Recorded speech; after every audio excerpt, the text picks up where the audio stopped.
नमस्कार, स्वागत है आपका न्यूज़ मीडिया मंच पर। मैं हूं देवेंद्र त्रिपाठी। ये वीडियो आप देख रहे हैं मॉनसून के अपडेट से जुड़ा हुआ। मॉनसून ने आज प्रगति की है, इसकी बात करेंगे। कहां तक पहुंच गया है मॉनसून और क्या संभावनाएं दिख रही हैं आने वाले दिनों में। लेकिन एक बार उन आंकड़ों पर नज़र डाल लेते हैं। बारिश के जो आंकड़े हैं पिछले 24 घंटों के 20 शहरों के।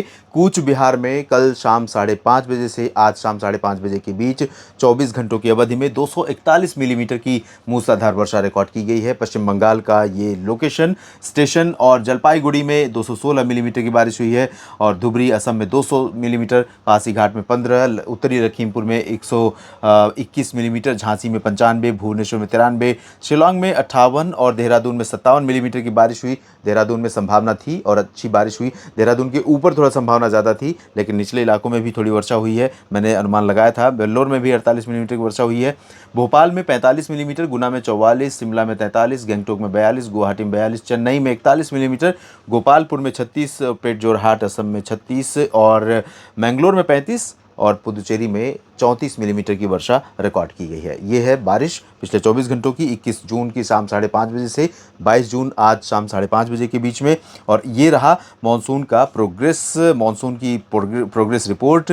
महाराष्ट्र में थोड़ी सी प्रगति हुई है। यहाँ पर मध्य महाराष्ट्र के कुछ एक हिस्सों में मॉनसून का आगमन दिखाया गया और यहाँ पर ज़्यादा प्रगति नहीं, ये माफ़ कीजिएगा, ये तो कल की ही प्रगति है। यहाँ पर प्रोग्रेस हुई है। ये जो लाइन है ये आगे पहुँची है। तो आंध्र प्रदेश के लगभग सभी क्षेत्रों को कवर कर गया है और यहाँ पर तेलंगाना में मॉनसून ने दस्तक दे दी है। थोड़ी सी प्रगति यहाँ पर मध्य भागों में हुई है, जिसका अनुमान मैंने कल बताया था आपको कि यहाँ से यहाँ के बीच में मॉनसून जल्दी ही आगे बढ़ेगा। तो यहाँ पर प्रोग्रेस हुई है।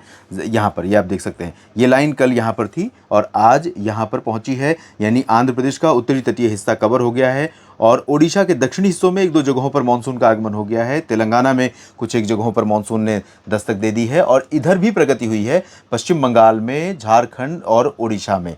पश्चिम बंगाल में कल ये लाइन यहाँ पर थी, पश्चिम बंगाल और बिहार में और झारखंड में। आज ये लाइन आगे बढ़ी है। पश्चिम बंगाल के अधिकांश भाग कवर हो चुके हैं। झारखंड में थोड़ी और प्रगति हुई है और बिहार में प्रगति हुई है। पश्चिमी चंपारण, पूर्वी चंपारण तक मानसून का आगमन हो गया है आज 22 जून को।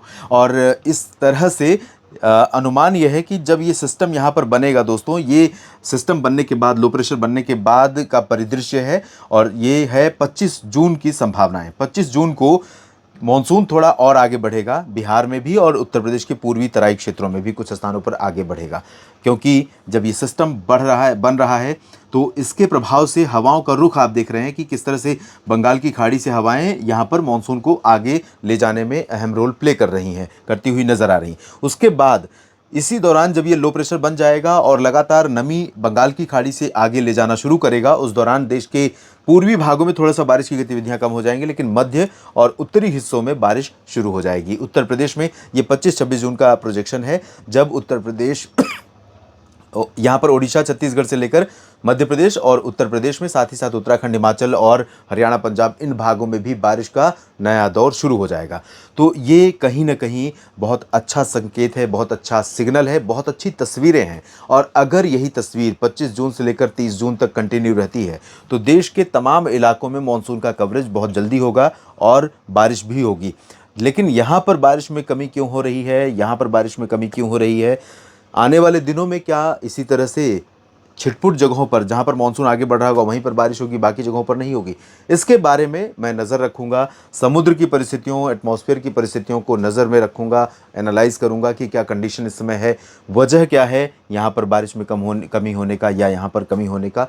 इन सब पर रिपोर्ट अलग से मैं आपके लिए लेकर आऊँगा। आप बस बने रहिएगा मेरे साथ मौसम तक चैनल और न्यूज़ मीडिया मंच पर। दोस्तों, वीडियो में दी गई जानकारियाँ अगर आपको ठीक लगती हैं, उपयोगी लगती हैं, तो लाइक और शेयर करना ना भूलें। देखिए, डेफिनेटली मैं कोई मौसम के बारे में आप जानते हैं कि कई बार बहुत सटीक एनालिसिस के बावजूद कई बार पूर्वानुमान फेल हो जाते हैं और जब फेल हो जाता है तो इसका मुझे बहुत दुख होता है, बहुत अफसोस होता है। क्योंकि निश्चित तौर पर अगर आप मेरी बात मान करके खेती का काम उस हिसाब से कर रहे हैं और अनुमान वो गलत साबित हो जाता है तो आपके लिए नुकसान का कारण बनता है। तो इसका मुझे बहुत दुख होता है। जब आपके कमेंट में पढ़ता हूँ तो मुझे वास्तव में, सिर्फ मैं ये कहने के लिए, दिखाने के लिए नहीं कह रहा हूँ कि आपको इमोशनल ब्लैकमेल करूँ मैं, मुझे वास्तव में दुख होता है क्योंकि आपने मुझ पर भरोसा किया है और अगर आपको वो अनुमान सही नहीं मिलेगा तो आपको वास्तव में नुकसान होता है।